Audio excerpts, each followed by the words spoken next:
Oh, pourquoi faut pas tous les réanimer?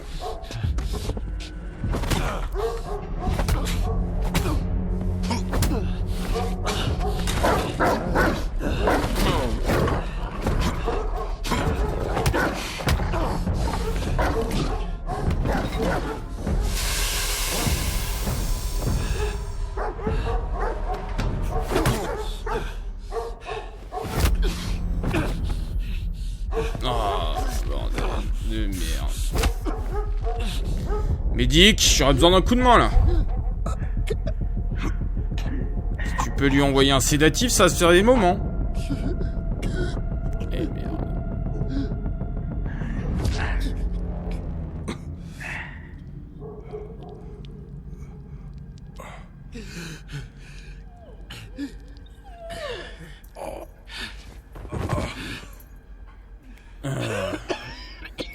Heureusement que tu vises bien. Hein.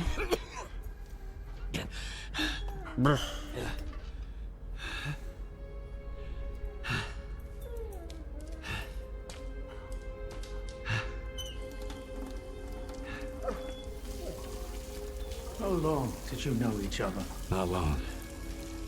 I met him on Wild Island, back when he was still human. He was someone who had everything taken away from him. His past, his ability to fight back, even his name. We go to great lengths to cover up our mistakes. What do you mean, Doctor? After years of work, a group of scientists managed to tap into the noosphere, the Earth's informational field.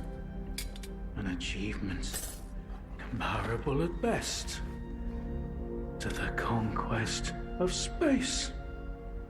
It was a turning point not just for science, but for the fates of the human race.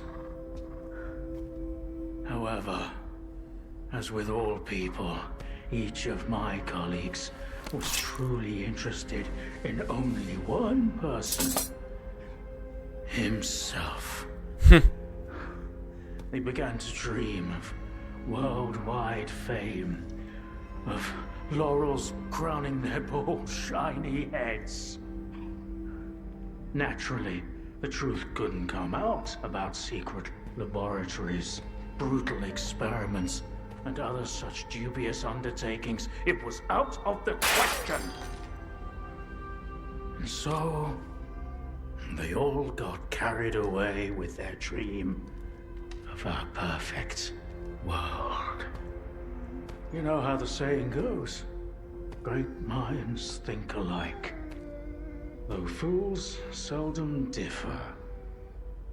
And lo and behold, what do we have decades later? The Zone, in our image, after our likeness. You were there, right? For the Sea Consciousness Project? I was once as deluded as they were. But my doubts soon outweighed their confidence.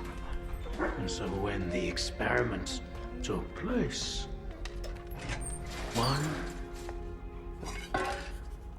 of the pods was left empty. The eighth one, or rather, the first, Dr. Kaimanov's pod. My pod. Enchanté. And so you've solved yet another mystery of the Zone, Stalker. Perhaps the most unsettling one. Dr. Kaimanov. Pleased to meet you. The scientists you mentioned, Sea Consciousness, they're still alive. No. That can't be. Strelok dealt with them back in 2012. I spoke to the representative through the visiograph in Malachite. They still exist in some kind of form he called subtle matter. Subtle matter? But that's impossible! That means it's still going on.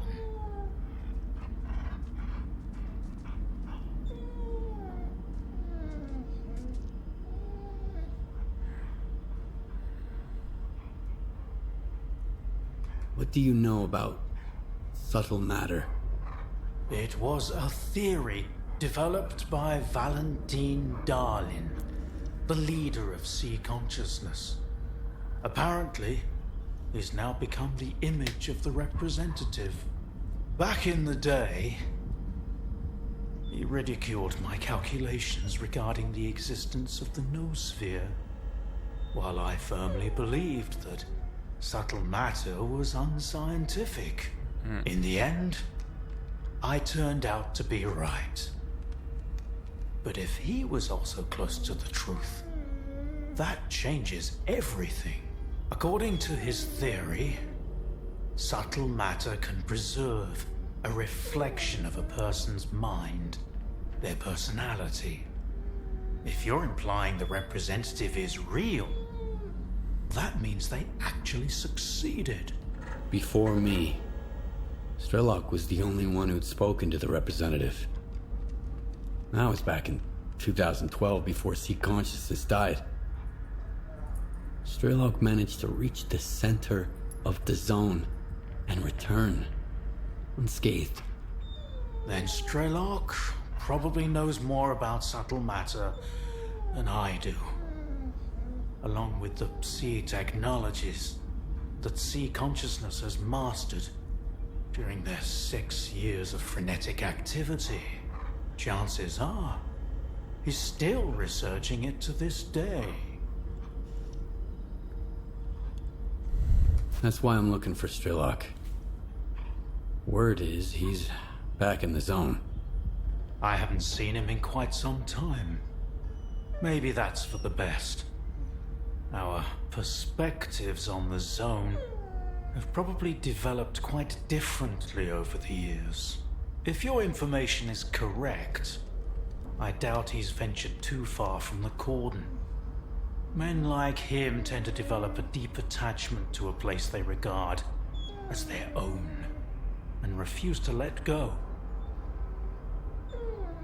I want to find out if subtle matter is real. Things like this shouldn't be left to blind faith. The scientific method isn't just about the experiment. It's about being able to replicate it. And I happen to know how to test a few of my hunches. If only Valentine could see me now. Well, perhaps he can. We tried to connect to the noosphere as an experiment in the Orbita underground lab. Back then, I saw nothing like the afterlife. But now, with the zone, I think the truth is worth taking a risk.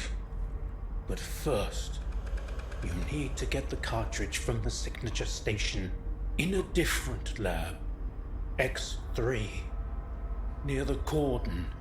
It's been 20 years, so the entrances I knew of are long destroyed, but stalkers always find a way.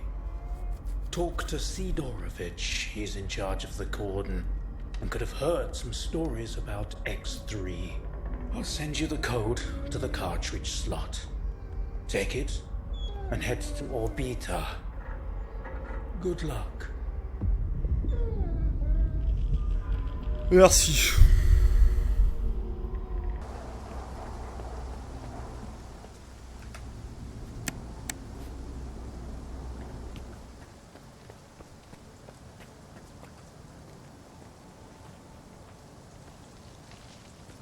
C'est bizarre que la porte reste ouverte quand même.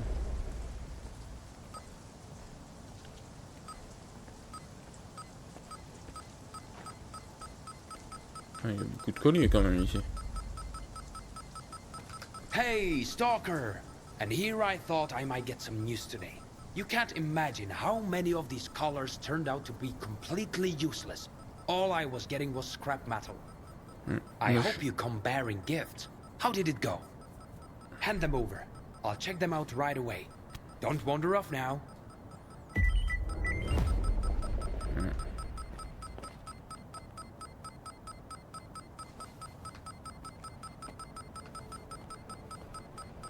Et du coup? Oh, for goodness sake. The signal from these collars is jammed as well. They're utterly worthless in this state. I'm glad you're still here. I've got an idea for a way to get these samples back online. Can you lend me a hand? Ouais, mais tu Still peux haven't m'expliquer told pourquoi? me why you need these collars. For research, of course. The kind of research everyone else has given up on. As if there were more pressing matters to attend to. Peut-être un peu le cas. You wouldn't believe how much funding Circa was receiving. Where did it all go? And here I am, a humble graduate student on the verge of a major breakthrough. Toi, tu veux mourir. But until the collars are operational, they're worthless.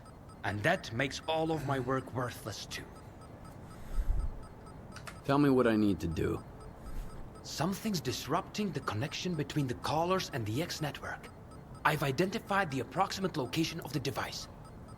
I don't know what it looks like, but the radio interference will grow stronger as you approach it. Once you shut off the jammer, my collars should start working again.